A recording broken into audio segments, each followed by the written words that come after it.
Listo. Bueno, entonces voy a llamar al doctor Juan Carlos Giraldo, que todos conocemos. Como ustedes saben, el doctor Giraldo pues es el presidente de la Asociación Colombiana de Clínicas y Hospitales y lleva pues todos los, muchos años, no voy a decir cuántos, muchos años en ante diferentes retos. 14 años lleva. 24 años lleva en este cargo, pero muchos más años que esos en los diferentes retos, no solo en este. Bueno, voy a llamar a la doctora Olga Lucía Zuluaga Rodríguez, la directora ejecutiva de la Asociación Colombiana de Empresas Sociales del Estado y Hospitales Públicos y anfitriona de este encuentro.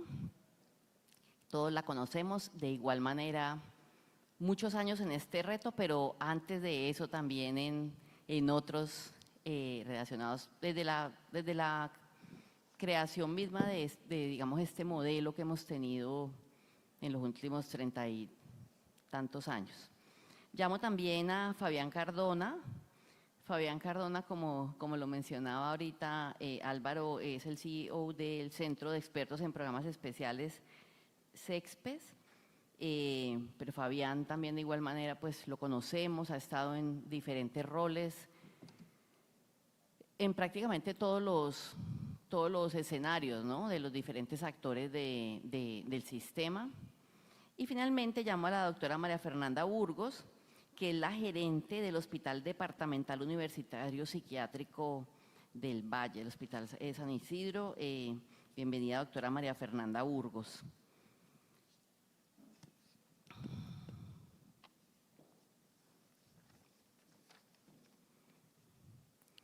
Bueno, pues buenos días a todos. Muchas gracias por estar aquí. Vamos a conversar de temas que estoy segura de ayer han estado mencionando.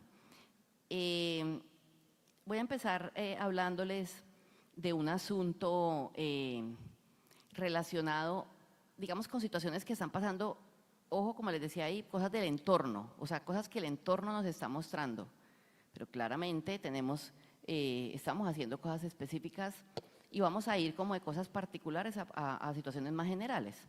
Entonces, hay un fenómeno que seguramente lo han visto, y es que los servicios de urgencias están sumamente congestionados. Los servicios de urgencias, ¿por qué están tan congestionados? Por una suma de cosas. Porque varios servicios de urgencias, sobre todo servicios de urgencias más pequeños, ¿no?, servicios de urgencias más pequeños han ido cerrando por dificultades administrativas, digamos, con los pagadores, dificultades con el pago de servicios. Algunos de ellos, otros pues por otras causas, esos servicios de urgencias que han ido cerrando hacen pues que la gente busque dónde ir, pero adicionalmente también, y es un hecho, lo vemos en la estadística, al aumento notorio del triage 3, es decir, gente que antes era crónica, ahora se ha urgenciado, sea porque no tienen medicamentos o porque no han sido atendidos, entonces se han ido urgenciando, es decir, la gente llega y efectivamente requiere una atención de urgencia, no es que estén yendo por otra causa, efectivamente. Y también hay un factor importante y es que el cierre de muchos servicios de maternidad, incluyendo controles prenatales, hace que la gente pues termine entrando por urgencias, cosas que debían entrar programadas por otro lado, ¿cierto? ¿Qué está pasando entonces? Que grandes centrales de urgencias y otras medianas están diciendo no puedo más, o sea, estoy sobrepasado en mi capacidad. Es decir, yo sí tengo un contrato vigente, pero ese contrato vigente lo superé hace rato, es decir, mi capacidad está desbordada, con todos los riesgos, estoy hablando con los riesgos éticos, ¿no?, con los riesgos del error médico que existe, por supuesto, con la queja de la gente que, ¿cómo así que voy a esperar 9 horas porque soy un triage 3? Es lo que hay, o sea, es la demora. Entonces, yo quiero hacer estas preguntas con ese panorama. Siempre hemos sabido que la EPS o el gestor poblacional, no importa el nombre, porque la figura siempre va a existir, tácito o explícito, eso es un hecho. O sea, el alguien que agrupa a la población es el responsable precisamente de garantizar una red amplia y suficiente para que las necesidades de su población sean atendidas, ¿cierto? Entonces, ante esa situación, y algunas EPS dicen, no, pues yo tengo un contrato, ahí lo tengo y usted pues tiene que estirar hasta reventar, pase lo que pase.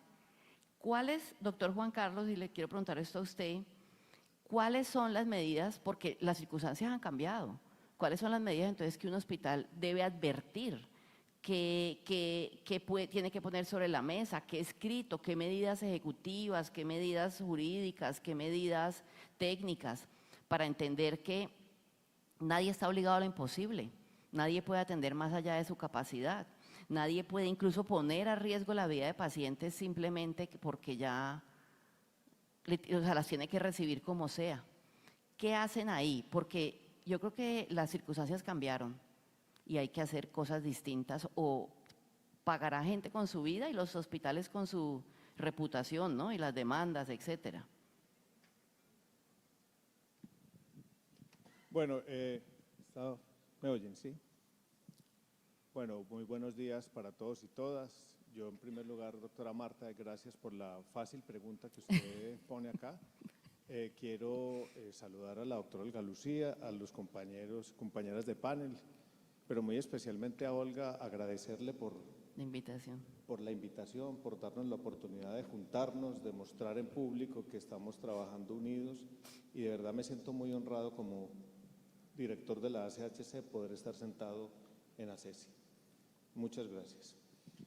Bueno, Marta, en la memoria que nos habían dado para este panel, había una afirmación de entrada, usted la mencionó tangencialmente, y era sobre el tema de los cierres progresivos de los servicios de urgencias y de otras facilidades que nosotros tenemos en las entidades. Yo arrancaría diciendo, y tal vez acogiéndome como al espíritu que siento en el evento, nosotros, sin ser negacionistas de la crisis, tenemos que ser muy cuidadosos en el uso del lenguaje y reconocer y ayudar entre todos a que reconozcan que este sector el sector prestador, está abierto, está trabajando, está haciendo todo el esfuerzo.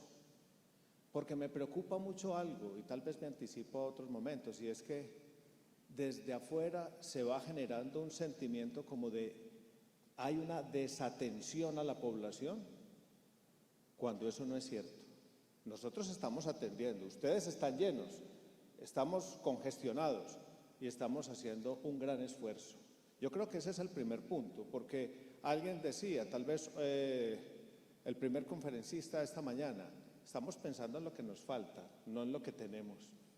Estamos hablando de la fila hacia afuera, pero no estamos reconociendo ni haciendo reconocer todo lo que estamos haciendo adentro, de la fila para adentro.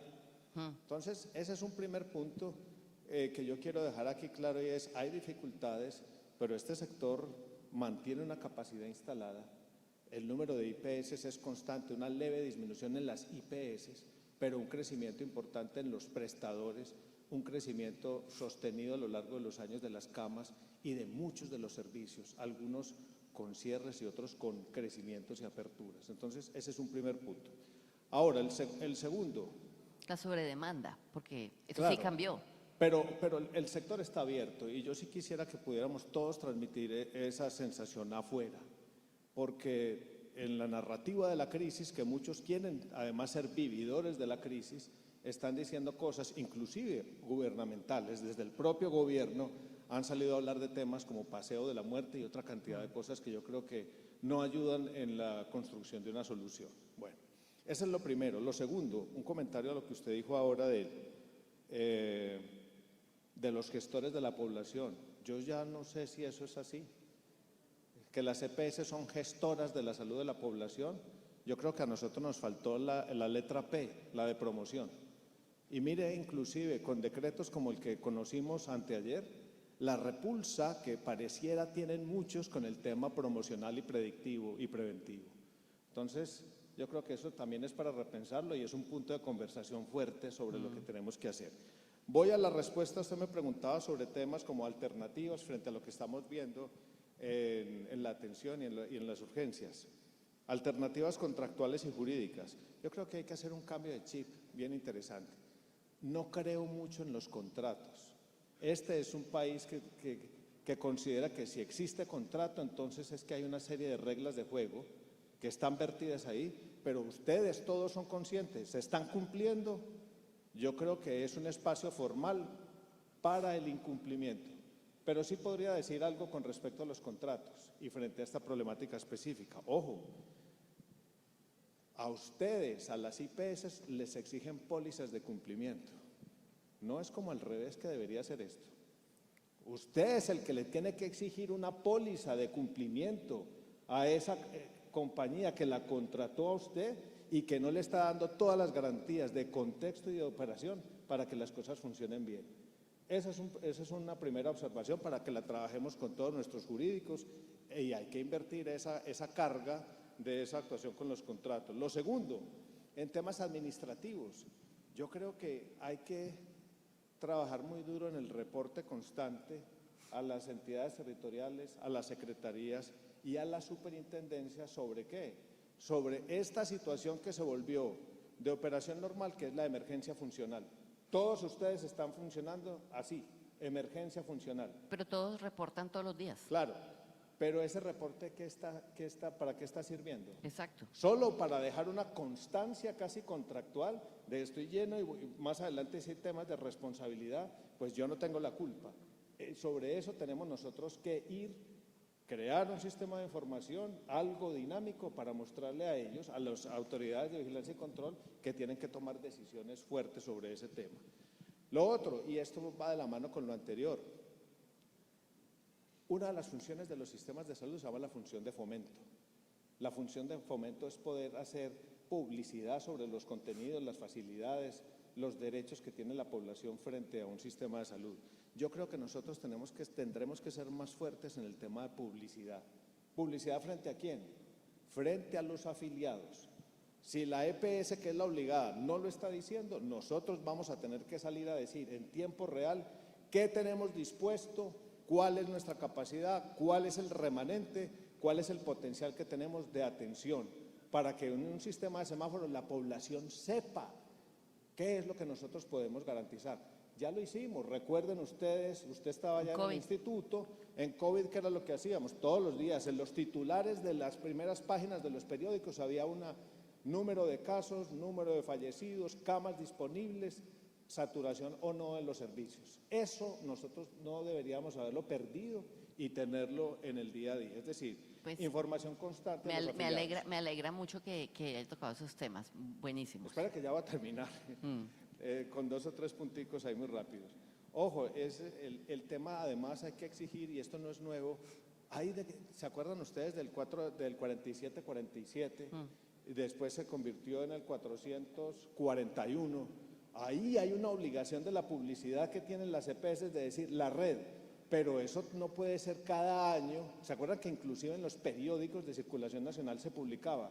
Eso tiene que ser por lo menos cada mes o cada 15 días, es decir, la red real es esta, no la contractual, sino la real de acceso, para que ellos lo hagan. Y termino con el tema de un temita que hay que mencionar, la integración vertical, porque pareciera una obsesión, pero hay que mirar la simetría de las cosas. ¿Será que en las entidades de integración vertical están teniendo los mismos problemas de saturación de urgencias como los que tenemos nosotros? Ahí hay unas asimetrías que nos tienen que obligar a que al final del día tengamos que acudir otra vez a los vigilantes, a la Supersalud y a otras entidades como Defensoría, Personería, Procuraduría, que son Ministerio Público, a que nos ayuden y refuercen todo el tema de inspección, vigilancia y control. Ahí le dejo como un grupo de ideas. Y perdón que se me pasa una postdata. Lo ambulatorio y lo domiciliario tiene que estar en la cabeza de todos ustedes como una de las formas de atender, lo mismo que telemedicina. No podemos seguir pensando que todo se resuelve con hospitalización y con cama hospitalaria. Tenemos que entender que hay otras aristas muy importantes de la prestación de los servicios que tenemos que integrar en la forma de resolver. No sé si el público, digamos, ha tomado nota y también le digo a mis panelistas que en verdad, en realidad, en esta intervención del doctor Juan Carlos, tomen nota porque como para memoria salieron cosas claritas y específicas que tenemos que proceder a lograr. O sea, esas cosas hay que hacerlas. Y buenísimo, buenísimo, buenísimo. No, claramente nos dijo, tenemos que tener un semáforo. Hoy en día no se llaman, hay que publicitarlo, hoy en día se llaman las apps, ¿no? En el que todo el mundo sepa cómo están los servicios. Y estoy hablando de integrados, no integrados, públicos, privados. Y una cosa rápida, ¿cuál es la capacidad real?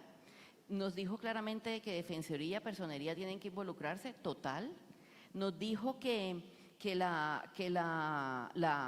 garante, quiera o no ser garante o cumplirlo, le toca un rol con su población y tiene que gestionar la red y no puede tirarle la papa caliente al prestador. O sea, es muy importante, no es menor, es súper importante lo que acaba de decir. Ahora la tarea es que eso lo logremos, eso nos cambia mucho. Y nos dijo lo de la póliza en doble sentido. Eso me parece que son avances importantes, es decir, ya saliendo del lodazal, eso ya es de salida del lodazal. Ahora voy a hacerle una pregunta al doctor Fabián y a la doctora Olga Lucía, a ambos, y voy a mezclarles la pregunta. Ambos cada uno me la va a contestar, pero le voy a hacer una mezcla de sus preguntas porque son parecidas y tienen obviamente que ver con lo que ya estábamos hablando. Yo me pregunto esto, ¿será que es el momento de que evolucionen los servicios de urgencias? Ya ahí vimos cómo sí, ¿no? Pero hay una cosa, nunca se parecía pues casi imposible mencionar el cupo o el techo de un servicio de urgencias. ¿Se acuerdan? Era como un apostolado, casi que tenía que estar abierto pues infinitamente. Ya la vida nos está mostrando que no, señor. Todo tiene capacidad. Usted tiene una capacidad de camas, usted tiene una capacidad de laboratorio, usted tiene una capacidad domiciliaria, usted tiene una capacidad de urgencias.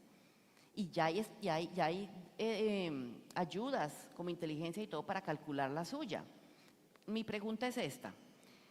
Doctor Fabián, ¿usted cree que ya los contratos hay que hacerles? Estoy hablando incluso de contratos viejísimos. Contratos hay que hacerles el otro sí de la capacidad máxima, es decir, hasta aquí llego y de aquí para allá no me cabe más, por un lado. Adicionalmente, recuerden que ya el triage 3 ya se abrió en A y B, ya está claramente establecido, existe la tecnología para hacerlo. Y usted tiene que sacar pacientes 4 y 5, hace tiempo los está sacando pues a las IPS primarias. Pero el 3 es un triage que usted debería estar entregando a hospitales de segundo nivel. Usted no puede tener hospitales de altísima complejidad atendiendo esos volúmenes de triage 3B. La pregunta que le hago a Olguita es, de pronto es el momento de revivir los niveles 2. Las urgencias de nivel 2 que han ido muriendo, las han ido cerrando. Los hospitales de nivel 2 han desaparecido, pero se necesitan. O sea, no podemos pegar un salto mortal del primer nivel al tercero y cuarto. ¿No será que al pensar en capacidades de nivel 2, en sacar el triage 3B y llevarlo a los niveles 2, les volvemos a dar oxígeno, ellos hacen su labor de nivel 2, hacen sus intervenciones de nivel 2 y descongestionamos los niveles 3 y 4? Puede ser además un momento muy interesante de revivir un nivel que es muy necesario. ¿Qué opinan, doctor Fabián y doctora Olga? Bueno, muy buenos días para todos.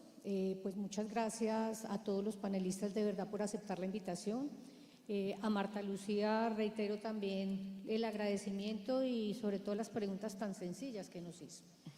Le comento que todo está siendo grabado y adicionalmente con precisamente el apoyo de la inteligencia artificial nos va a sacar luego un resumen de todas las conclusiones del panel, entonces va a servir también de documento no solamente para todos los participantes, sino para todos los espacios que es necesario, sobre todo, generar propuestas. Yo creo que ya debemos dejar de hablar de la leche derramada.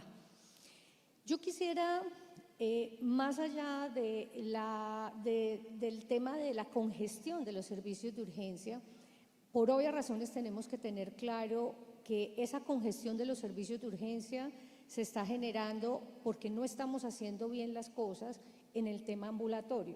Y cuando digo no estamos haciendo bien las cosas es porque no hay contratos, porque no hay entrega de medicamentos y las personas que en un momento determinado debían estar compensadas están reingresando porque no le han hecho el procedimiento, están reingresando porque no le han entregado sus medicamentos y tenemos, y como lo decía yo a un asegurador en estos días, es ilógico que dejen de entregar una fórmula de 500.000 pesos para pagar una unidad de cuidado intensivo que luego les vale 2 millones y más. Pero más allá de eso, y ya cuando hablamos del papel de los segundos niveles, yo iría más allá, Marta Lucía, y yo diría que nosotros debemos ya cambiar esa prestación de servicio que tenemos hasta ahora de baja, mediana y alta, o de primero, segundo y tercero, y debemos evolucionar hacia esas redes integradas de acuerdo precisamente a las capacidades y necesidades de la población. Tú lo dijiste claramente, por el mercado que hemos tenido en estos 30 años, prácticamente los segundos niveles desaparecieron. Y desaparecieron porque per se un segundo nivel no le pagaba a nadie. Entonces, en la mayoría de ciudades capitales pasa un usuario de un primero a un tercer nivel con los costos que implica, obviamente, ese tercer nivel. Pero en eso necesitamos que las mismas entidades territoriales, y por eso, a pesar, yo no entiendo la verdad por qué se ha generado tanta alarma con el decreto de ayer, cuando les están devolviendo las capacidades dadas por la Constitución, dadas por una ley orgánica como la 715, dadas por la ley ordinaria de la 1438, de la obligación que tiene el territorio de manejar la salud.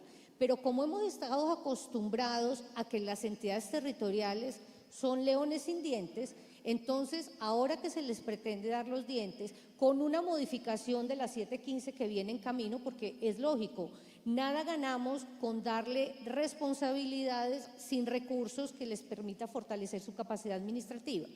Pero parte de lo que tiene que hacer en este momento también es recordar que nosotros ya no tenemos una prestación de servicio a la luz de una ley 100, sino debemos organizar unas redes a través de una ley estatutaria. Y en ese mismo orden de ideas debe permitirse la habilitación en esos municipios de ciudades capitales para esas especialidades y esos segundos niveles, que parece una batalla campal porque el ente territorial asume que ese tercer nivel se va a debilitar, cuando ese tercer nivel hace rato que no da abasto y que tiene que tener definitivamente ese fortalecimiento de ese segundo nivel.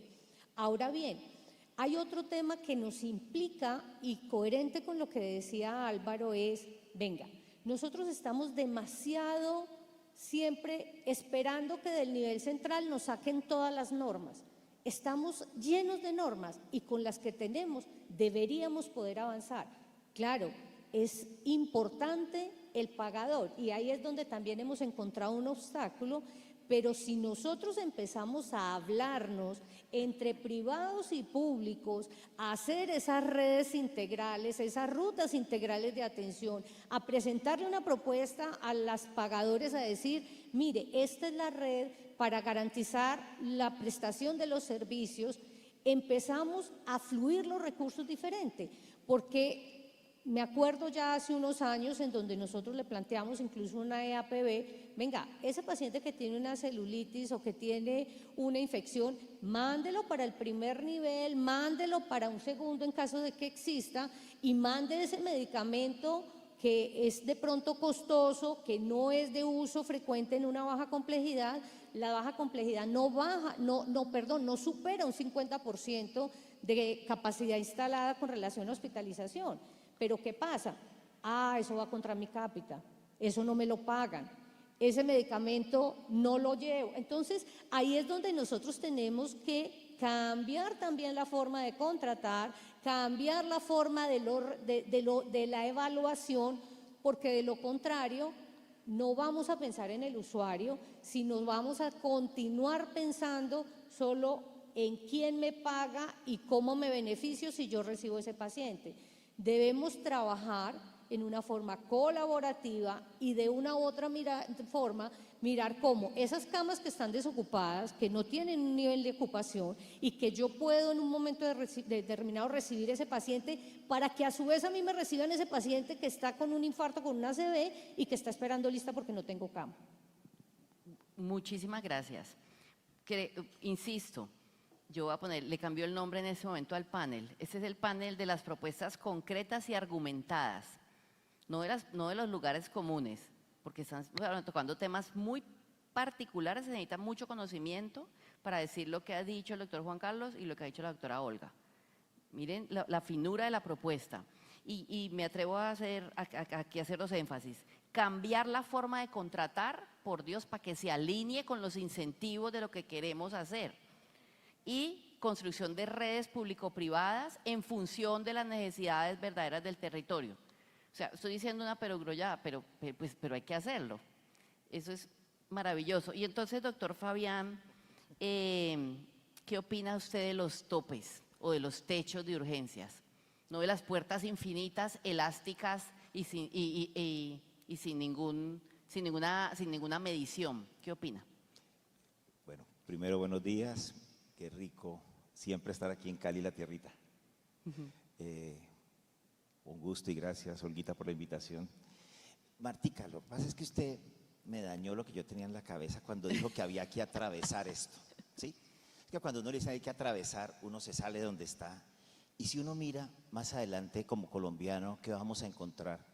Yo quiero darle 4 cifras a ustedes. La primera, estamos duplicando todos los pacientes de las condiciones crónicas en los próximos 10 años. Segundo, los estudios del DANE nos decían que íbamos a empezar a disminuir la población en la década del 50. El estudio publicado el mes pasado por el Banco de la República, donde actualizó todas las curvas, nos dice que en la próxima década y posiblemente entre los 30 y 35 vamos a empezar a disminuir la población en Colombia y eso tiene un impacto gigante en todo lo que nosotros vamos y debemos hacer. Tercer elemento, y es que cuando uno miraba las gráficas de Organización Mundial de la Salud, de crecimiento de profesionales y cómo estábamos disminuyendo el déficit de los profesionales de salud que necesitábamos, uno se colocaba contento cuando uno escuchaba a Ascofami, y tengo las cifras de Ascofami, uno decía, vamos bien, Berretus, espectacular. Pero cuando uno cambia la pregunta y se pregunta cuántos profesionales están trabajando, resulta que en el año anterior, 2024, y en lo que va corrido este año, estamos disminuyendo el número de profesionales. Una cosa es que estemos formando, otra cosa, no sabemos cuántos se nos están migrando o es que están haciendo otras cosas. Entonces, fíjate, Martica, que con ese 69% que mencionabas de carga de enfermedad, pero con ese crecimiento de cronicidad, con ese envejecimiento acelerado, la pregunta es, ¿nosotros estamos preparados para lo que se viene? Ajá. Es que ni siquiera lo estamos hablando. ¿Qué significa para pensiones? ¿Qué significa para otros temas? Pero, por ejemplo, ¿será que debemos seguir hablando de régimen contributivo y subsidiado a estas alturas del partido?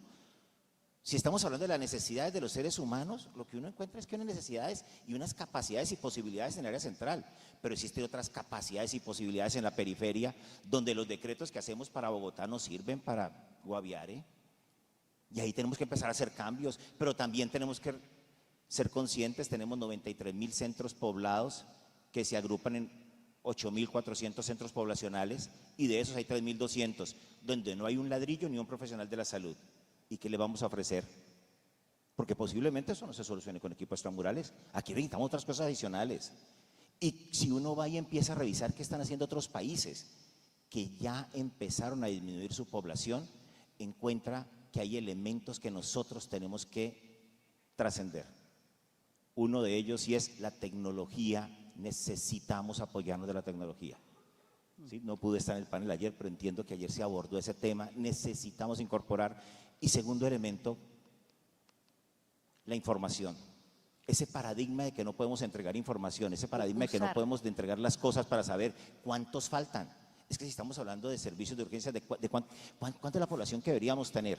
Y solamente quiero finalizar con este concepto, y es en las mesas técnicas que hablaba Álvaro ahorita, que se están construyendo con los pacientes, Ustedes saben cuál es el servicio que los pacientes califican donde mejor respuesta le dan a su problema a los pacientes de diabetes. Unánime en todas las mesas que se hizo, el servicio de urgencias. Lo cual significa que tenemos que hacer una reflexión que independiente de lo bien que lo hayamos hecho, hoy en día no estamos dando las respuestas necesarias, no estamos midiendo los indicadores que corresponden, estamos midiendo actividades, pero no estamos viendo cuántos pacientes están controlados, cuánto estamos haciendo nosotros para alcanzar las prevalencias que debemos de tener, ¿sí? Y cómo entender de que hay un resto de profesionales de la salud que hacen una labor fundamental, porque es que si el 95% de los hipertensos que deben estar controlados están controlados, podemos utilizar ese recurso en otras partes, porque urgencias es un síntoma, no es la enfermedad. Pero entonces sí ponemos dentro del uso de la información las capacidades específicas de las urgencias. Claro, es que no en el contrato, es que para poder darle respuesta a los seres humanos necesitamos que decir en dónde se los vamos a dar y tenemos que confirmar que eso se dé. Ajá. Ok, yo creo que eso es un paso importante. En este le caben tantos, en este tantos. Doctora María Fernanda, tengo que tocarle un tema y usted es experta en eso, pero no es porque sea como curioso para este panel, no, está pasando. Yo no me acuerdo, le quiero decir, yo no me acuerdo haber visto hace muchos años pacientes, el típico paciente agudo, paciente psiquiátrico agudizado, salvo los que llevan, digamos, que son conocidos por los hospitales psiquiátricos y los llevaban agudizados. No, ahora están llegando a todas las urgencias. Pero pacientes muy descompensados con cosas que han pasado graves, que parecen de película, que parecen de esos diarios vespertinos que salían con esas tragedias de apuñaló toda la familia y cosas así. Ya nos están llegando. Y entonces le hago dos preguntas. Tampoco obviamente no hay suficientes unidades y hospitales de salud mental, digamos, para tener todas las urgencias, para atender a todo el mundo. Llegan a diferentes puertas, eso ya está pasando, eso es verdad. Pero yo le pregunto a usted dos cosas. ¿De qué manera, qué soluciones, o sea, qué soluciones distintas, entendiendo que hay telemedicina, entendiendo que hay otros, como decimos, hay otros usos de otra tecnología? ¿Cuál es la psiquiatría moderna que en realidad pueda apoyar que esos servicios de urgencia de diferentes puertas de entrada por todo lado atiendan eso? Y sobre todo le digo una cosa, porque la remisión efectiva de un paciente de esos a un centro especializado de atención psiquiátrica es por lo menos 5 días. O sea que tienen que tenerlo allá.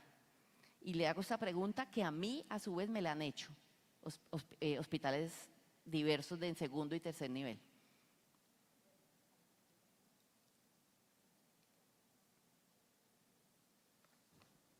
Bueno, mil gracias, doctora Marta.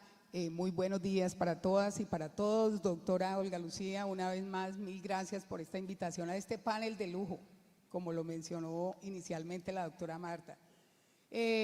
Yo como gerente voy a hablar desde la experiencia, doctora, y de una institución referente a nivel nacional en la prestación de servicios integrales de salud mental.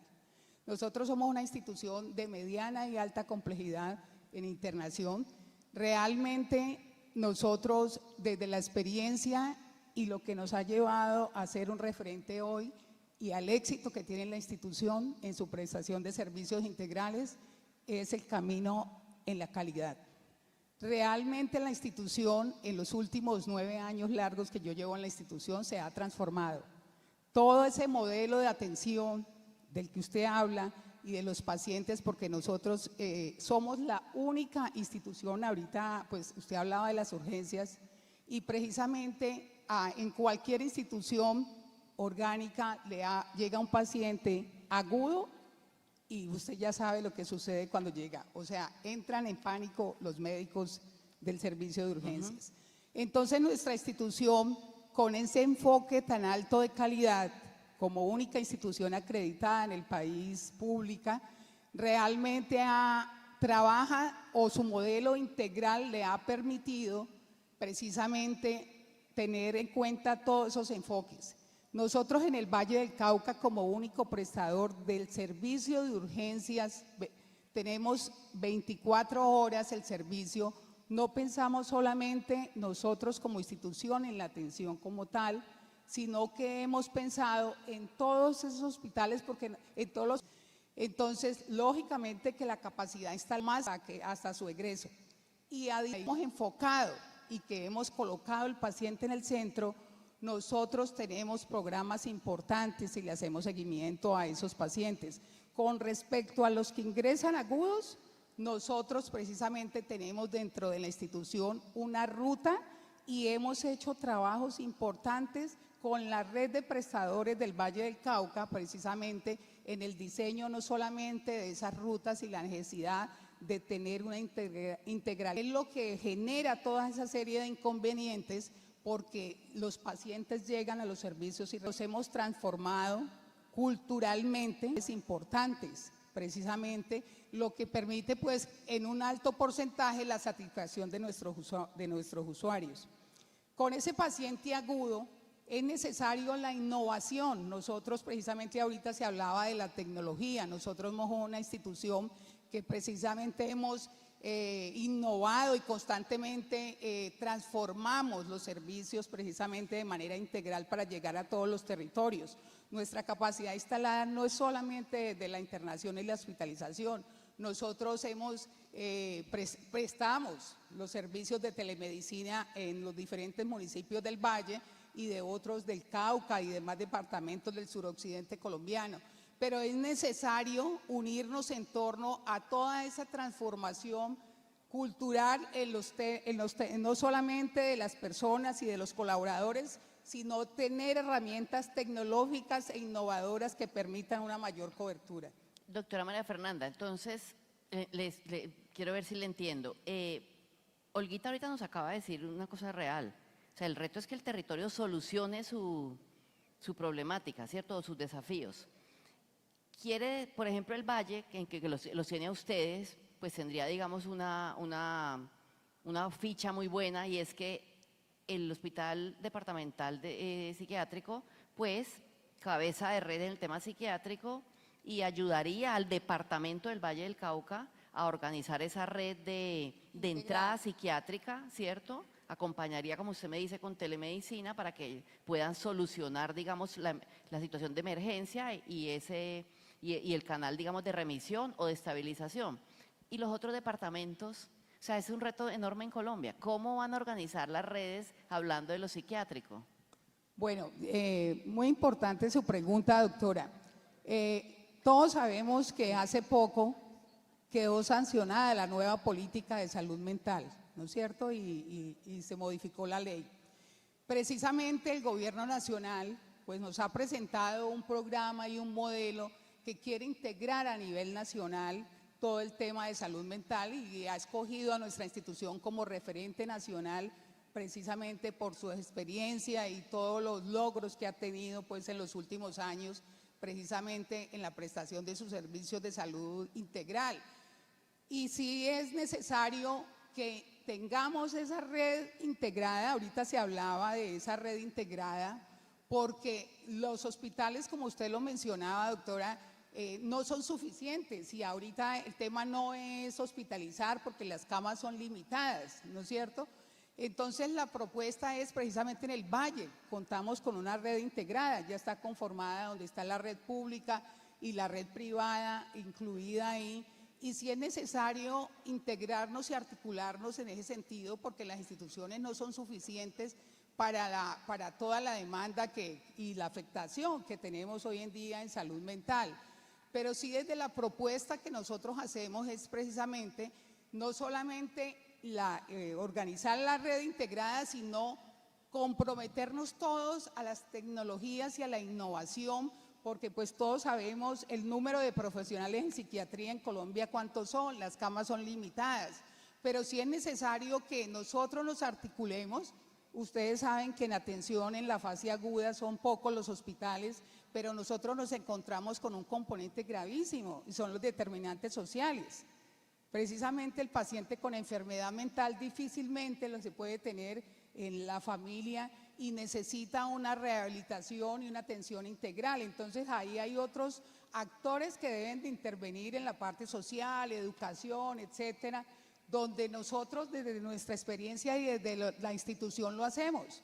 Nosotros hemos traspasado y no solamente por todo el tema social que tenemos, sino que nuestra institución también trascendemos hacia la familia, hacia las familias, hacia toda esa comunidad. Nosotros desde nuestra institución capacitamos a la red, al resto de las IPS primarias, precisamente en la atención del paciente en la fase aguda, en diferentes programas que tenemos, precisamente porque no solamente pensamos nosotros como prestadores, sino en toda esa red de prestadores que necesita tener ese entrenamiento para atender a esos pacientes cuando llegan a cada uno de los servicios de urgencias.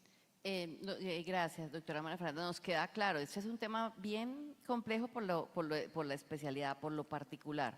Y voy a aprovechar y lo enlazo con la siguiente bloque de preguntas, que se las voy a resumir y voy a hacerle la primera pregunta a los dos directores de gremio, obviamente a doctora Olguita, doctor Juan Carlos.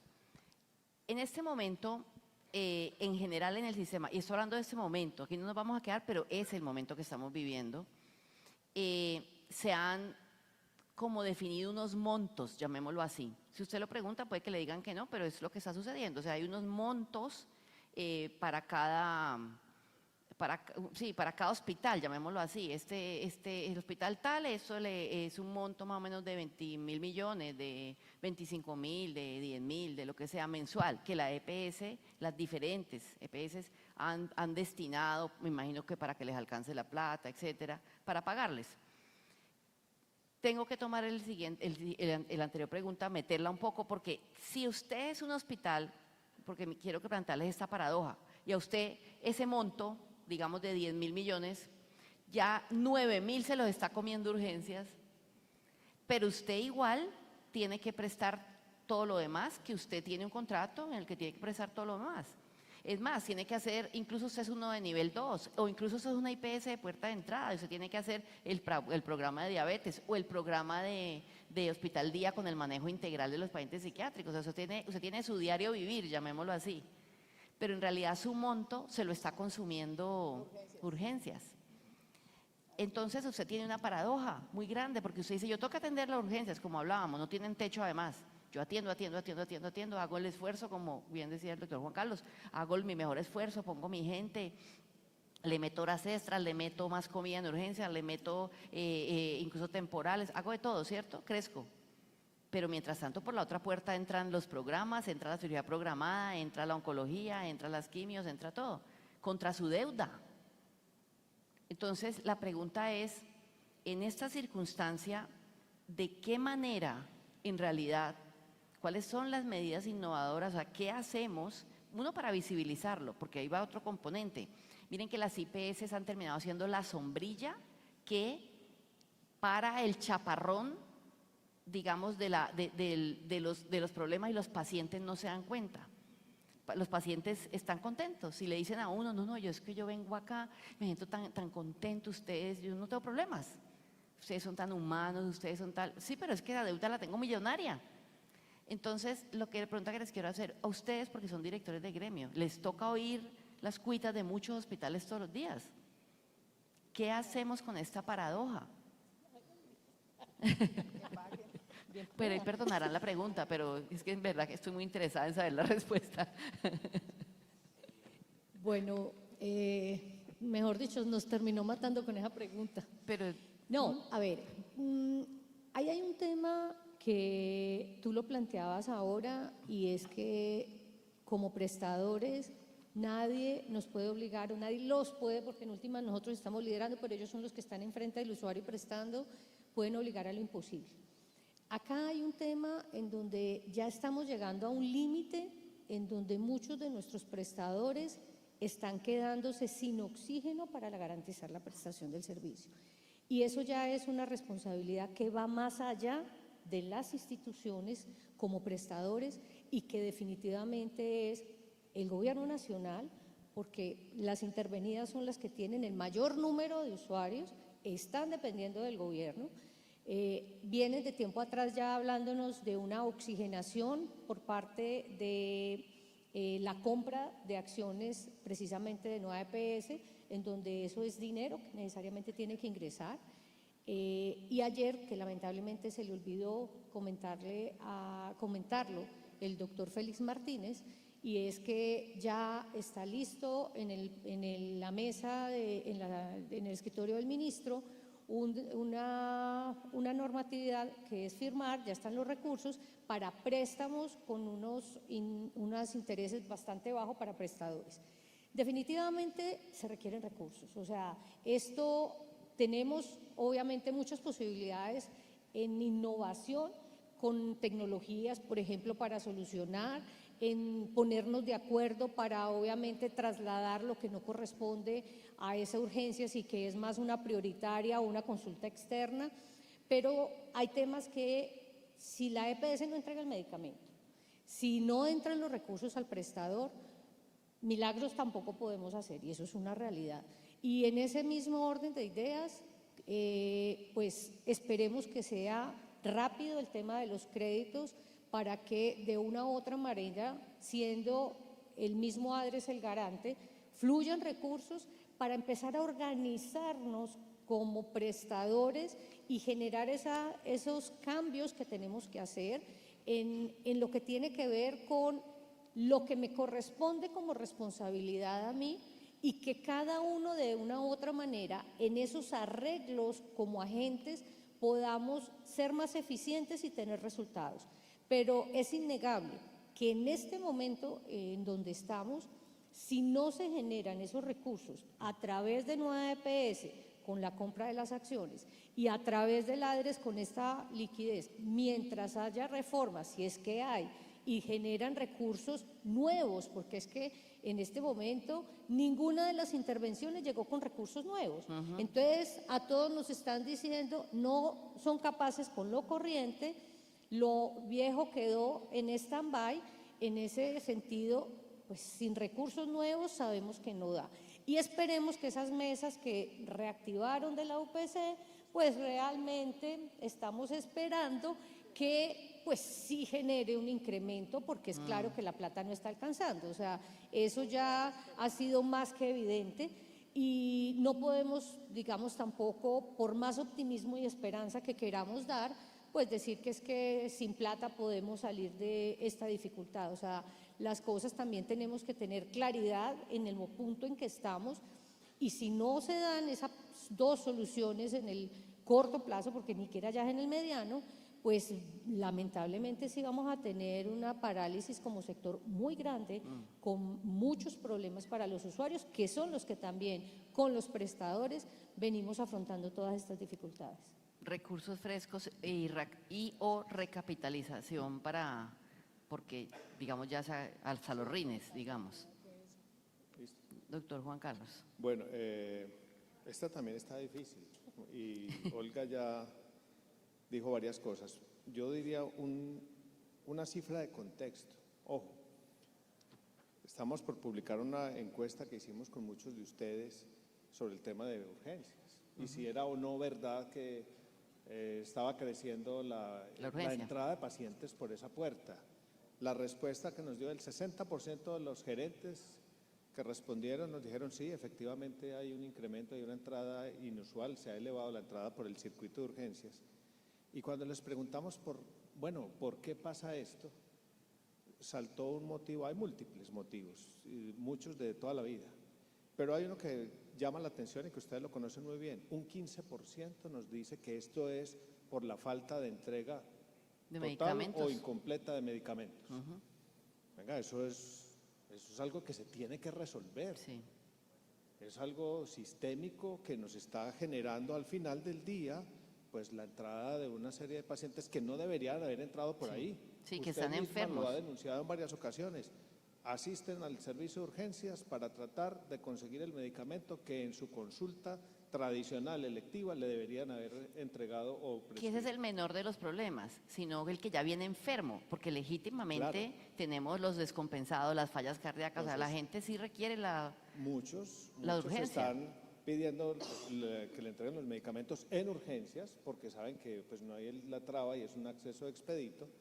Tal vez no los van a encontrar allí, pero otros vienen debutando con unos estadios gravísimos de su enfermedad. Entonces, eso hay que tenerlo en cuenta para la conversación sincera. Lo segundo, me preocupa mucho lo que usted mencionaba, Marta, sobre los techos, y esto yo sé a cuáles EPS se refieren, que le dicen a usted, pues con este 80% usted se tiene que defender.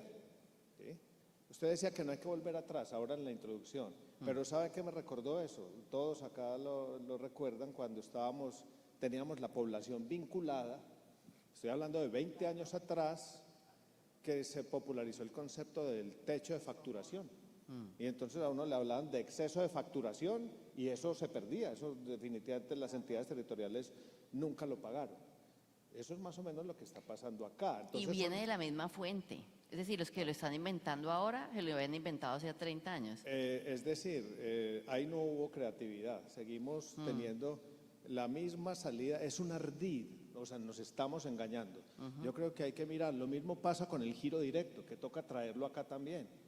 Entonces, nosotros mismos no podemos dejar que, lo decía al principio, el lenguaje, aquí no podemos hablar de techos, si vamos a hablar de algo son pisos, son los mínimos, con el mínimo de esto usted tiene que hacer tal cosa, pero no podemos soslayar que hay una conversación de fondo sobre la suficiencia global de los recursos en el sistema de salud. Entonces, eso es un tema. Ahora, respondiendo puntualmente, yo le diría dos cosas. Uno, así como nos hemos inventado cuestiones virtuosas como es la inducción de demanda para servicios de promoción y prevención o de baja complejidad, con los cuales queremos cumplir unas metas frente a la salud poblacional, nosotros, y eso queda cojo porque le falta un incentivo tarifario, es decir, esos servicios deberían ser mucho mejor pagos que otros, y eso cambiaría el circuito. Lo mismo nos va a tocar hacer con los servicios de urgencias. Entonces, el tema tarifario, el incentivo tarifario, tiene que funcionar diferente, haciendo una gran salvedad. A todos los pacientes hay que atenderlos. Usted lo mencionaba y entonces hacía el corte en 3A y 3B. No es que le vamos a decir al que no es tan urgente no lo vamos a atender, no, por supuesto que se va a atender, pero a la EPS, y esto tiene que ver mucho también con todos nuestros médicos y los que diligencian las historias y enfrentan al paciente, lo atienden. En la anamnesis, que es el paso número 1 del método semiológico, hay que tener un capítulo administrativo de por qué usted está acá. Si yo ya llegué a una conclusión de que es un estadio que no debería estar entrando por esta puerta tan urgente, ¿por qué está acá? Y ahí hay que dilucidar, y todo aquello que usted después de la atención vio, esto pudo haber entrado por consulta externa, por consulta electiva, se pudo haber visto en otra puerta, usted debería tener una conversación, primero con el gobierno y en específico con las EPS sobre el tema de cuál es la tarifa que se va a reconocer por la prestación de ese servicio de ese paciente. Es decir, así sea contrato, así haya contrato, debería ser un SOAT pleno, punto. A ver si de pronto, pues tanto que hablan de que alineemos los incentivos y los pongamos en el sitio correcto, ahí yo creo que podría darse esa conversación. Es muy difícil. Pero le tengo una mala noticia para cerrar, y es, tenemos, a pesar de lo que dice Olga, que yo coincido con ella, pero en la realidad normativa, no se les olvide a ustedes que tenemos un gran problema. Hay una circular del año 2016, la circular 13. ¿Se acuerdan de la circular 13? No. Se la resumo. Usted está obligado a atender todo, así no le paguen nada. ¿Se acuerdan? Un superintendente en el gobierno del presidente Santos sacó esa circular 13. Y sobre esa, casi que ese es un texto constante en todos los contratos que suscriben con ustedes. Ahí están obligados hasta hacer lo imposible, sin la remuneración adecuada. La noticia es mala por ese lado porque ahí hay un bloqueo normativo sobre el cual se están recostando muchas de estas entidades, pero les debo decir, lo demandamos nosotros como gremio desde hace mucho tiempo y estamos esperando que haya una buena noticia y que se pueda destrabar, porque eso me parece que es una puerta de emergencia que tuvieron los aseguradores y que los lleva a que cómodamente entonces obliguen a hacer cosas que ya superan la capacidad de las instituciones. Entonces, es un tema también de gestión. Son éticas contra los pacientes. Hay que terminar de hacer esa gestión judicial, a ver si podemos destrabar esto y abrir las puertas a una conversación mucho más razonable. Yo insisto en los temas de integración vertical y recojo algo que usted preguntó ahora. Me parece que la mediana complejidad desapareció. Pues hay algunas entidades que claro, que en su título dicen mediana complejidad, pero ese papel de aglutinador de coordinador intermedio entre la baja y la altísima, Lo pues se ha desaparecimos. perdido por las cuestiones. Entonces ahí tocará hacer también unos incentivos y adecuaciones contractuales para que florezca otra vez ese nivel. En nuestra época, bueno, aquí todos son muy jóvenes, pero en nuestra época era el hospital local, el regional y el universitario. Estoy hablando de los años finales de los años 80 en el sistema anterior. Y ese nivel regional era un super hospital que era capaz de controlar y manejar mucha de la casuística para evitar que al nivel 3 que conocimos después llegara mucha demanda que no debería estar allá. Esos hospitales perdieron mucha capacidad. Tenemos que repensar ese papel mediano en la red que hay actualmente instalada. Vean, tremendas en verdad propuestas concretas. Retomo estas 4 y estoy muy de acuerdo. Fuentes separadas, esas no las trae ese decreto, pero fuentes separadas para las acciones preventivas se necesitan, son harina de otro costal. De hecho, tienen el incentivo contrario al resto de las acciones. Tarifas diferenciales para los servicios de urgencias, sí lo creo, y tarifas diferenciales, y lo añado yo, los pacientes ultra costosos. O sea, hay pacientes que de entrada usted sabe que no se van a bajar de 500 millones, pacientes que hoy en día es absurdo pensar que me van a pagar el 80. Y tengo una mala noticia, ¿se acuerdan que estábamos con el tal 80? Eso ya no, eso eran los gloriosos. Ya no estamos en el 80, ya, como les digo, ya son unos cupos que ya no tienen nada que ver con el 80 de la factura ni nada, ni con la demanda. Doctor Fabián. Señora, claro que sí. Es que quisiera de pronto agregar un punto que en algún momento se tuvo en el ambiente cuando estaba de ministro Juan Pablo Uribe, y es que parte de la comodidad de las EAPB es que la obligatoriedad de la circular 013 y la no obligatoriedad de pago. En su momento hubo el interés, lastimosamente no se consolidó, y es que los servicios de urgencia fuera obligatorio pagarlos a los 30 días. Claro. Si logramos que Le faltó esa el pedacito. normatividad cambie, también podemos de una u otra forma lograr que ese incentivo perverso de yo no tengo contrato, yo veré, incluso muchas de nuestras instituciones a las que no contratan, pero que igual tienen su ingreso por el servicio de urgencias, están en desequilibrio porque esas urgencias nunca llegan a feliz pago. Ajá, muy importante. Pues como decimos, las situaciones críticas son puertas de oportunidad. Este resumen, créanme que no es menor, es muy importante. Doctor Fabián, yo le voy a tocar un asunto, obviamente con solo fines académicos, aclaro aquí, ¿no? La Contraloría sacó un informe hace poquito, todos seguramente lo vieron o lo leyeron, y ahí habla lastimosamente y dice y generaliza, dice todos los pagos prospectivos representan un riesgo fiscal porque además generalizan, nadie los audita y entonces son unas bolsas que nadie sabe. Claramente termina satanizando un modelo que no es colombiano ni mucho menos, que existe en el mundo entero y que tiene precisamente la finalidad de que exista la cadena en la red, es decir, que a mí me duela, a usted le duela, a todos nos duela y nos interese el resultado exitoso.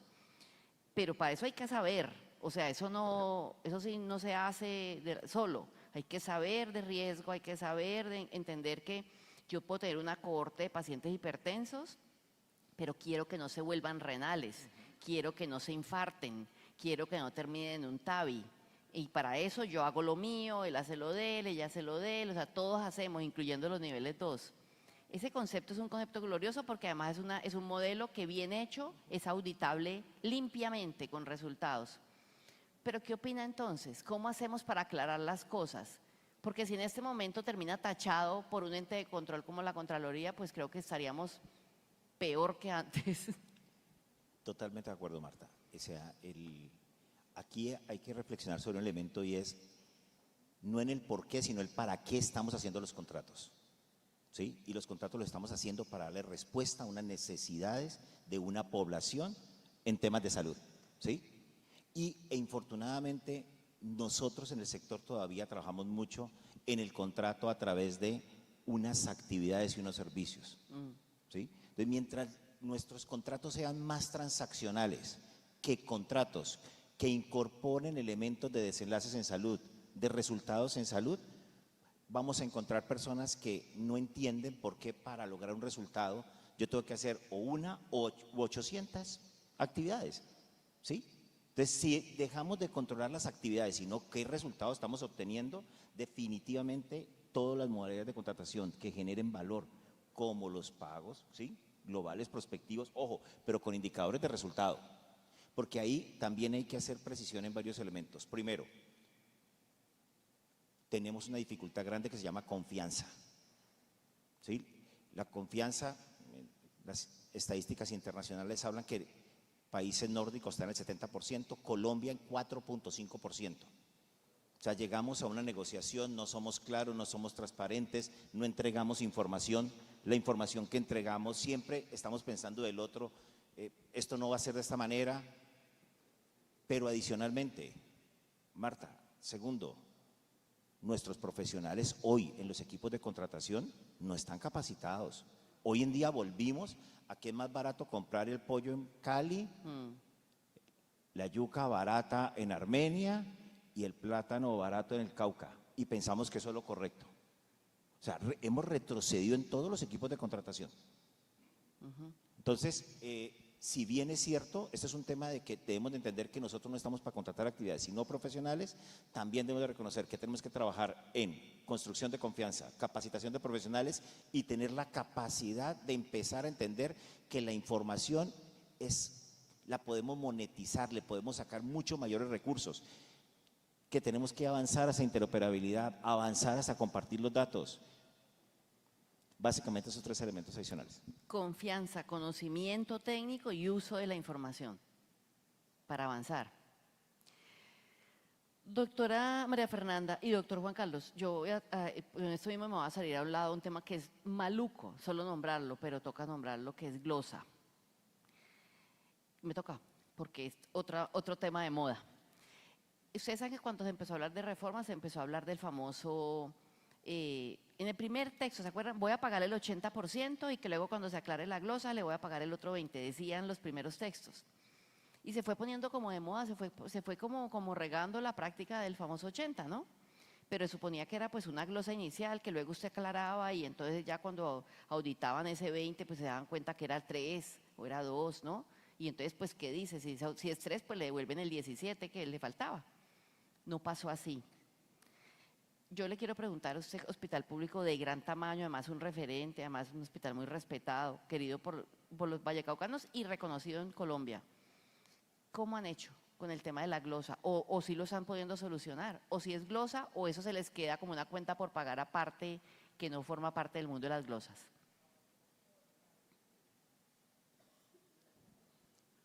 A ver, doctora, no somos ajenos a las malas prácticas de los aseguradores. Nosotros, lógicamente, sí tenemos glosa por nuestra especialidad.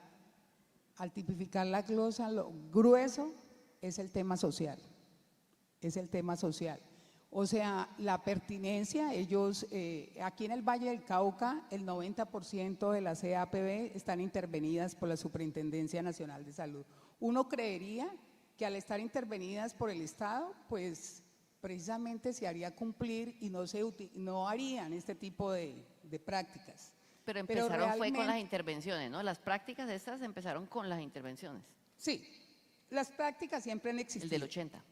No, lo del 80%, pues todos cuando salió el decreto, los prestadores pienso que dijimos que bueno, vamos a tener liquidez, nos van a pagar oportunamente, pero pues todos sabemos que eso no se da, que los porcentajes oscilan pues en el caso nuestro no más del 60% de la erradicación, pero sí existen las glosas. Sí, pero el 30, digamos que le pagan el 70 y el 30% que le falta, una vez le aclaran la glosa, ¿se lo entregan? No. No se da, Okay. doctora. Ni estando intervenidas ahora ni antes. Okay. Eso no se da porque precisamente eso va quedando en una cartera. Nosotros tenemos una cartera altísima y solamente pues en el caso de las intervenidas hablan de lo corriente, entonces no se da.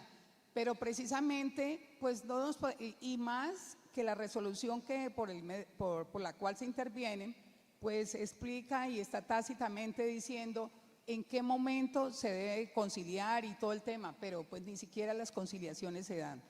Conocemos pues que las aseguradoras difícilmente, porque lo que ellos no quieren es reconocer esos valores precisamente para dejarlos pendientes de pago. Ahora, la glosa, es importante que nosotros al interior de nuestra institución pues no demos, como lo decimos los vallecaucanos, papaya, ¿no es cierto? Si sabemos que ellos tienen sus malas prácticas, pues precisamente es hacer las cosas bien y de igual manera que nosotros tengamos al interior de nuestras instituciones precisamente procedimientos claros que permitan que presentemos una radicación limpia, que no vamos a tener esos inconvenientes. Ahora, en nuestro caso es precisamente por las largas estancias, porque una vez el paciente tiene criterio de egreso, pues precisamente la familia difícilmente aparece para podérselo llevar. Entonces nosotros tenemos otras implementaciones y otros programas precisamente para manejar ese tipo de pacientes. Pues aprovecho, doctor Juan Carlos, y perdóneme, pero ese tema es una papa caliente. ¿Qué hacemos? Yo sé que usted nos tiene la respuesta, obviamente, como un oráculo, pero ¿qué podríamos hacer con este tema? Porque hay dos fenómenos muy complejos, y ya nos lo acaba de contar. O sea, le pagan un 70, quiere decir, le quedó atrapado un 30. Hizo la tarea, aclaró la glosa, concilió, ya tiene el acta, pero igual no le vuelve el resto de la plata, le queda atrapada. Pero además, sumado a un asunto, las deudas que estaban antes de la intervención, como dicen, no van a ser por ahora miradas ni nada, ¿cierto? Para hacer un acuerdo de pago. Pero sí están llegando, y porque se lo he preguntado por lo menos a 12 hospitales, por lo menos no, a 12 hospitales, sí le están llegando ya las cartas nuevas con una glosa millonaria de 2017, 2018, 2019. Entonces dice, pero ¿cómo así? O sea, si no me van a pagar las deudas viejas, pero además cosas que yo ya hace rato concilié, aclaré cómo me están llegando estas deudas, ¿de dónde? Esas glosas. Este es un nuevo fenómeno emergente. ¿Usted qué cree? ¿Qué podemos hacer o para dónde movernos?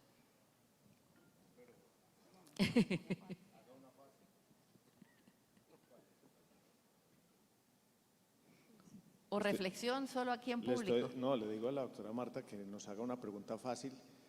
Mire, pero a ver, yo quiero llamarle la atención, devolvámonos un poco, y es, nosotros somos expertos en normalizar lo anormal.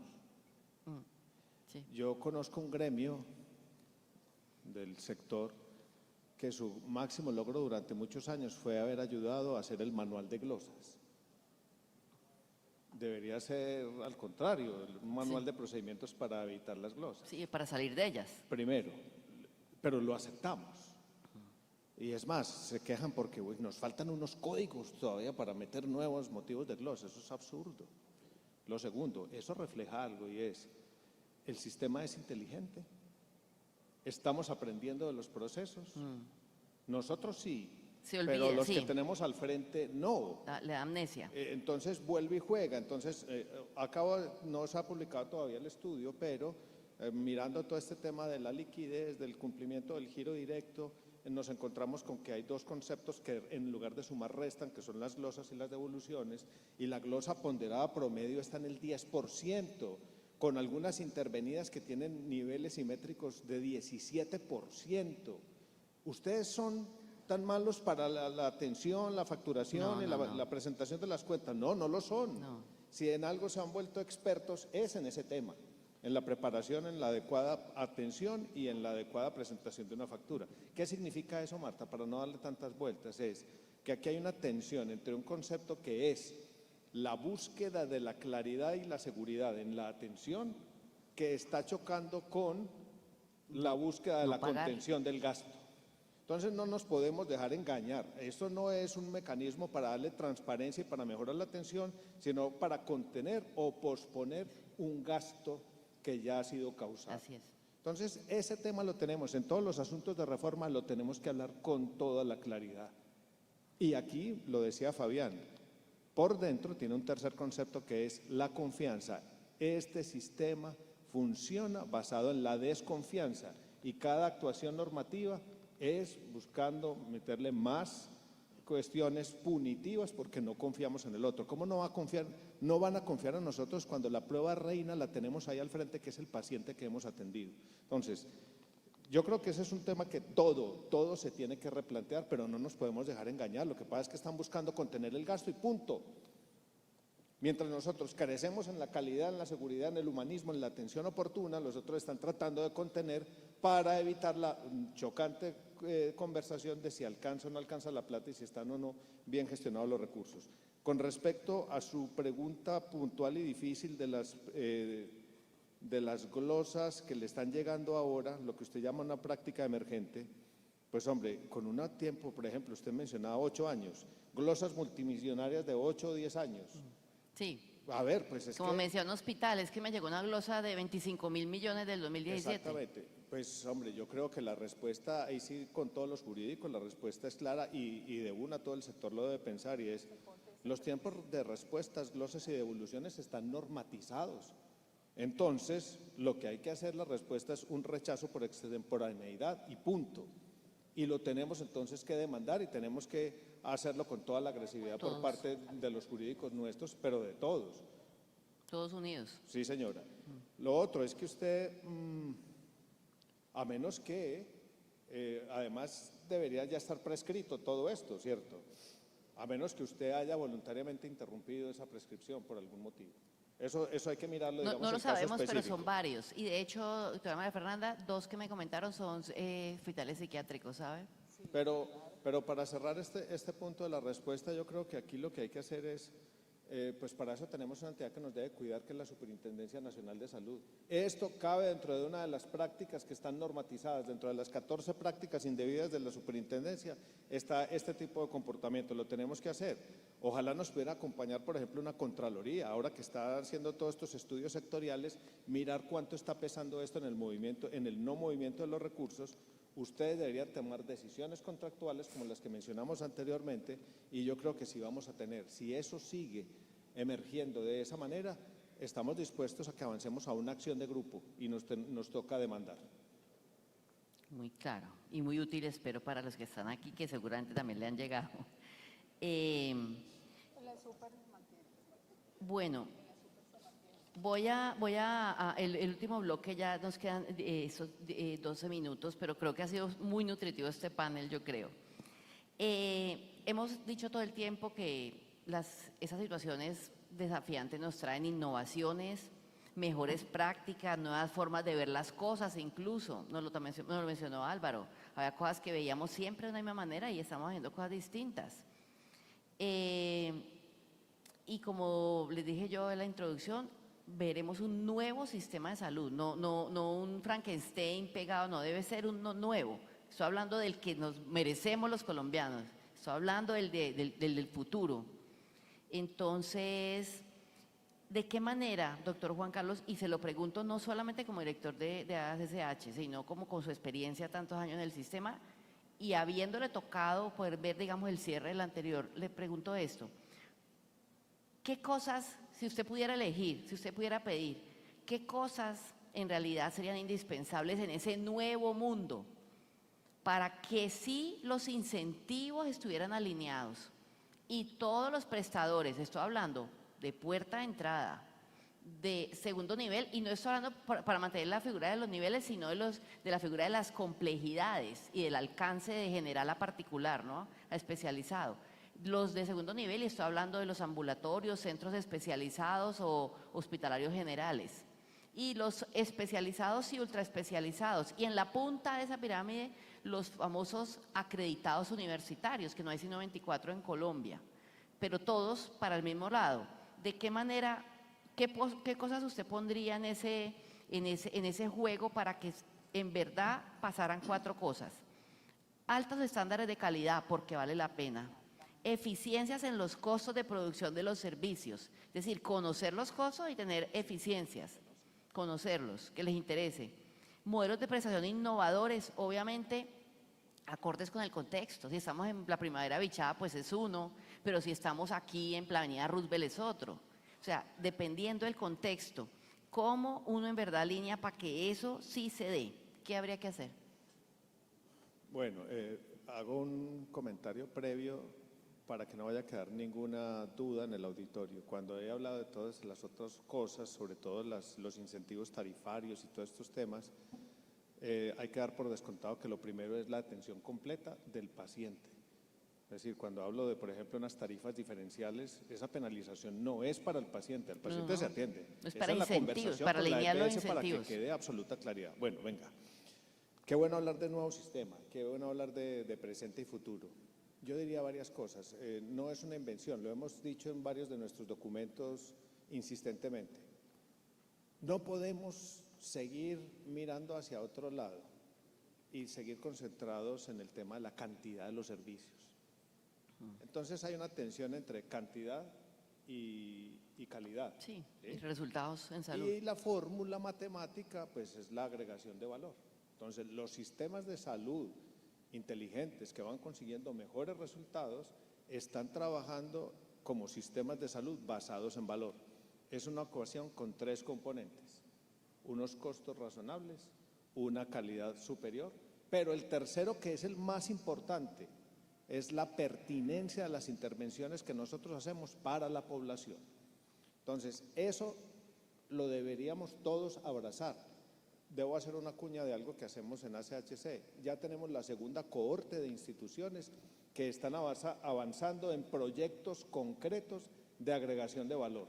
Yo creo que de eso no nos podemos sustraer. Esa es una tendencia y la debemos seguir promoviendo nosotros. Ya la trajimos, hay que seguirla promoviendo para que se generalice. Y eso por dentro tendrá, pues, una serie de esquemas de pagos por desempeño, de pagos o incentivos por resultados atados a calidad o a mejores desenlaces. Yo creo que ese es el primer paso. Que todos nos pongamos de acuerdo, vamos a tener este sistema centrado o basado en valor. Lo segundo, yo sí creo ciegamente en la acreditación, es decir, un sistema obligatorio de garantía de calidad que, más allá de las cuestiones obligatorias, tenga voluntariamente la decisión, aquí está la doctora María Fernanda, la decisión de avanzar a la acreditación. ¿Cómo hacer que haya más acreditados? Hay que hacer muchos cambios positivos. Hay que hablar de impuestos, hay que hablar de incentivos tributarios, hay que hablar de incentivos educativos, tarifarios. Y leyendo el decreto del 858 que salió, que todos conocieron ayer, qué bueno poder hacer que todos aspiren a ser esa entidad de tipo transversal. Miren ustedes que se habla de las primarias, las complementarias y unas transversales, porque están en todas las redes. ¿Y es por qué? Porque tienen niveles superiores de calidad o altísimas especializaciones y son centros de excelencia. Entonces, ese es otro tema. Lo tercero, y lo propongo acá, lo he propuesto al interior del gremio de ACHC, pero lo propongo en ACESI, tenemos que trabajar una gran campaña de hospital o IPS confiable. Después de esta crisis y de todas estas exageraciones y de todas estas dificultades que tenemos en la polarización del día a día, con reforma o sin reforma, con UPC o sin UPC, tenemos que trabajar la confianza. Confianza hacia afuera a nuestros pacientes, confianza hacia adentro a nuestros trabajadores, talento humano en salud. Eso es un punto básico de la conversación de un nuevo sistema. Olga Lucía mencionó algo muy importante. El trabajo colaborativo tiene que ser una realidad. Llevamos años con Olga diciendo, no podemos esperar a que nos impongan una red como quiera alguien. Deberíamos haberla hecho nosotros. Todavía estamos a tiempo. Más allá de los decretos, hay que trabajar de verdad en la vida real, juntando lo público, lo privado, lo mixto, todos los niveles de complejidad. Nos tenemos que juntar para que nosotros seamos los que propongamos. Y eso aplica también, por ejemplo, para los estándares de habilitación. A toda hora somos receptores de cuanta ideación tienen los mandatarios. ¿Por qué no lo hacemos nosotros mismos? Y en lugar de eso decimos, el manual tarifario básico que nosotros proponemos es este. El manual de estándares de habilitación es este. La actualización de la acreditación es esta y la red ya la tenemos conformada y la proponemos. Ese trabajo colaborativo es fundamental. termino diciendo, hay que entender que hay otras modalidades de atención que ya están acá, no son el futuro, lo ambulatorio, lo domiciliario, la telemedicina. Sí. Eso lo tenemos que entender e integrarlo como parte de nuestra actuación normal y entender adicionalmente que nosotros no estamos solamente en esta interacción de salud-enfermedad en lo micro, sino que cada uno de ustedes está haciendo un aporte a la salud poblacional, que es el verdadero objetivo que tenemos todos. Muy bien. Voy a hacerles esta última pregunta a los tres, a la doctora Olga Lucía, a la doctora María Fernanda y al doctor Fabián Cardona. Y hablando de cosas bien concretas, ¿uno cómo hace? Voy a hablar de hospitales públicos específicamente. ¿Uno cómo lleva, cómo motiva a que un hospital dé el salto a tener en realidad medición de sus costos, pero verdadera? Y esos modelos tradicionales de presupuestos agregados, o peor aún, cuando vienen del gobierno, entonces es como casi el que nada nos cuesta, volvámoslo fiesta. O sea, ¿cómo en realidad lo pasamos a una gerencia técnica en que yo pueda medir márgenes por servicio, deba medir márgenes por servicio, pueda medir, así yo soy un hospital sin ánimo de lucro, pero yo pueda medirlo, pueda darme cuenta cuánto me cuesta producir un servicio, pueda darme cuenta cuál es en realidad, digamos, el ítem más caro, la gente, los insumos, pueda yo comparar si lo que yo estoy comprando en realidad es competitivo con el otro. Es decir, cómo uno hace que las entidades públicas den ese paso a una gerencia en realidad mucho más técnica que va a garantizar la vida, o sea, la supervivencia del propio hospital. ¿Cómo pasamos para allá? ¿Ustedes creen que eso nunca se va a lograr? Bueno, como todas las preguntas que nos hizo hoy en el panel, son las preguntas la cereza del pastel. Son pura reflexión. Sí, no, pero yo empezaría, Marta Lucía, por hablar de lo que hoy hay. No podemos decir que ninguno de nuestros hospitales tiene costos. Sí tienen, Incluso, ABC. Incluso nosotros encontramos que cuando comparamos con privados que uno asume que lo tienen, se lleva sorpresas porque sí. tampoco lo tienen. Tampoco. E incluso cuando empezamos el tema del 441 con nota técnica, nos llevamos grandes sorpresas positivas y negativas. Uno de los puntos que yo he resaltado con nuestros asociados, tanto en Risaralda como a nivel nacional, es que a veces como gremio no conocemos qué está haciendo el otro. Y cuando hacemos eventos como el que mencionó Juan Carlos, él obviamente con su gremio, de prácticas exitosas, nos encontramos unas grandes sorpresas que deberían estar siendo replicadas en los otros asociados. Por ejemplo, cuando nosotros llevamos a las instituciones de primer nivel de complejidad de ciudades capitales a hacer un encuentro para que tuviéramos un benchmarking, ¿qué está haciendo cada uno? Quedamos gratamente sorprendidos con la S Pasto Salud, en su momento con la gerencia de la doctora Ana Belén, que hoy es del Instituto de Salud de Pasto, como gerente, a través de costos y a través de trabajar con la gente, sacó la institución de riesgo fiscal y financiero y la llevó a altos estándares de calidad e incluso a acreditarse. Entonces, pienso que ahí nosotros tenemos, primero, en ese trabajo colaborativo y de una u otra manera dejar esos egos que tenemos en donde prácticamente es, venga, yo estoy haciendo esto bien, me está haciendo bien esto en facturación, venga, yo comparto cómo lo estoy haciendo, porque es que yo no necesito echar codo al otro para que a mí me vaya bien, sino, y en ese pensamiento incluso, cuando uno trabaja todo lo que es negociación colaborativa, hablan claramente de que para que una negociación sea exitosa, no solamente me tiene que ir bien a mí, sino bien al otro y bien al entorno que yo tengo y a quién está afectando mis decisiones y mis negociaciones, sea las familias, sea los usuarios. Entonces, pienso que parte de eso, y creo que ya se ha empezado a dar frutos y a entender en varias instituciones, que el público y el privado no son enemigos y por eso sale el Plan Padrino. Y como esto se está grabando, yo retomo el compromiso que hizo Medric con el Hospital San Jorge, precisamente de llevarlo de a mi ahijado, esos costos de mi para ahijado. que avancemos y para que apadrine realmente esas instituciones, porque es que debemos avanzar ahí. Pienso que en ese día a día de apagar incendios nos está olvidando a veces lo importante por hacerlo urgente. Lo urgente por hacerlo al contrario, lo se nos está importante por olvidando hacerlo lo urgente. importante por hacerlo urgente. Entonces, vuelvo y repito, nosotros debemos trabajar con la gente, fortalecer nuestra gente, entender específicamente que el tema de costos no es de una persona, así como el tema de calidad, porque a veces cuando uno habla de costos institucionales, entonces, sí, allá está el de costos. No, venga, costos es institucional, un proceso también como el de calidad, y aprender de los que ya han avanzado en ese camino. Muy bien, muchas gracias. Esa misma pregunta, doctora María Fernanda, y a Fabián, y cierro con eso, ¿qué cosas, eso que hemos hablado es muy importante, pero Fabián, qué cosas en realidad son innovadoras para nosotros poder solucionar más con menos contactos? Claramente decimos, pues telemedicina, no sé qué. Sí, sabemos eso, pero en realidad nosotros necesitamos no tanto hospital, tanta estructura, tanto contacto, para que con experiencias que ya existen salgamos con innovaciones que en verdad rompan, digamos, la manera en que hemos venido siendo prestadores. Ahí le dejo para que reflexione, doctora María Fernanda.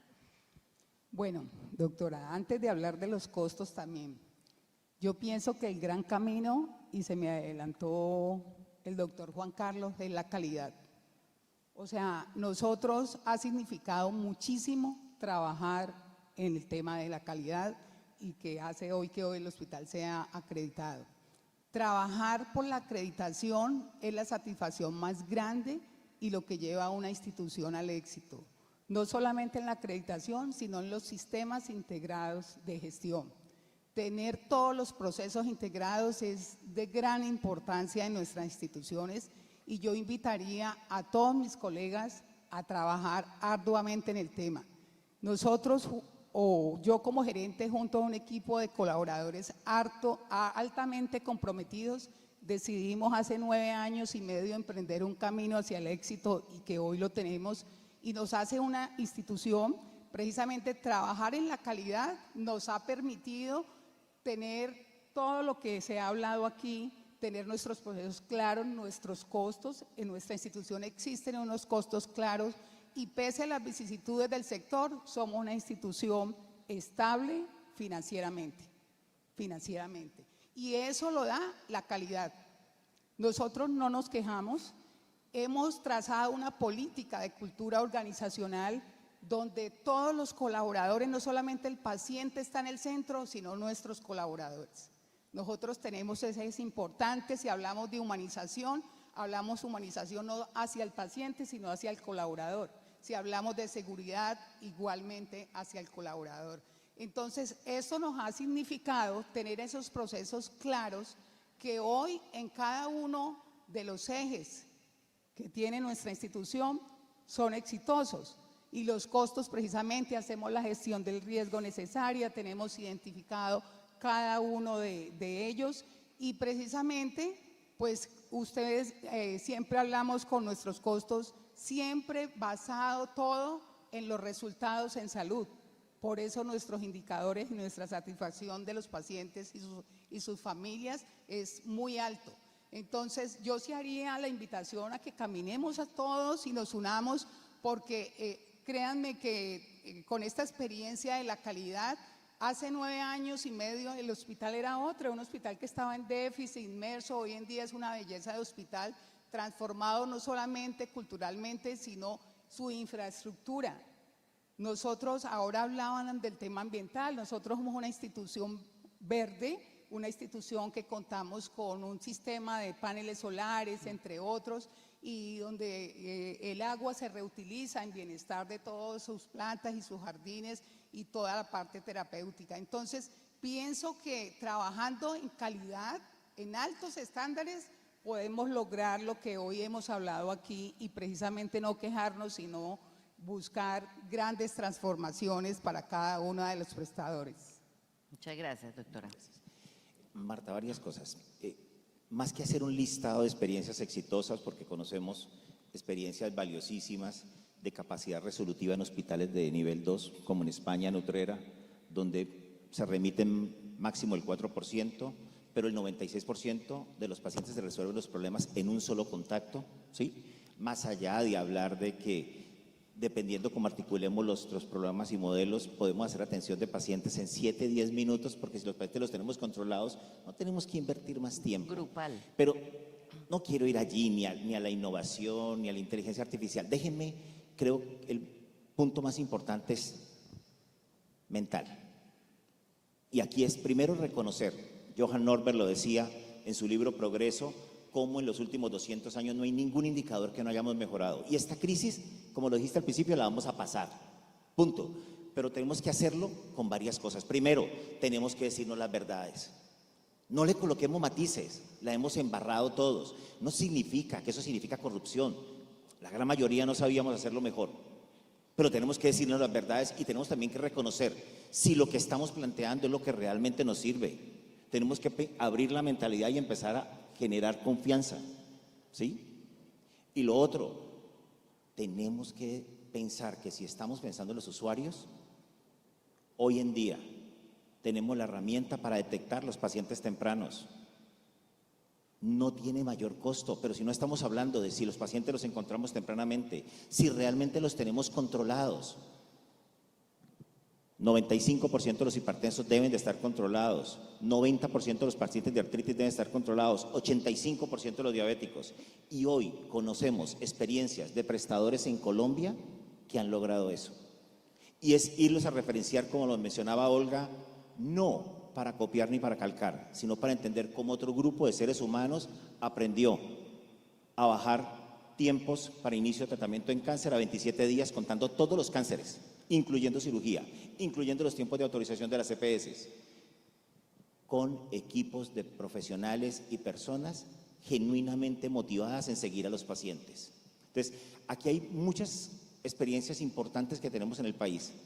Las podemos cambiar, pero primero tenemos que cambiar nosotros y entender que estamos como si fuera el COVID de la nueva temporada de la salud, para saber que todos podemos y debemos hacer mejores cosas y trabajar en conjunto. Creo que esa es la innovación más importante, La Marta. mentalidad. Bueno, pues yo creo que es un cierre de oro, es un tema de la mentalidad. ¿Qué estamos pensando? ¿Qué oportunidades estamos viendo entre los ladrillos de las dificultades? Yo creo que las preguntas difíciles, lo sé, pero les agradezco porque las respuestas brillantes. Creo que las propuestas son concretas y Olguita, en un documento de verdad son valiosas y son cosas que no se hablan, digamos, en todos los lugares comunes. Muchas gracias de corazón. Muy interesante para mí en lo personal oírlos, aprendí muchas cosas y estoy seguro que a ustedes, de lo que hemos hablado, muchas cosas les quedan claras y les servirán. Muchas gracias.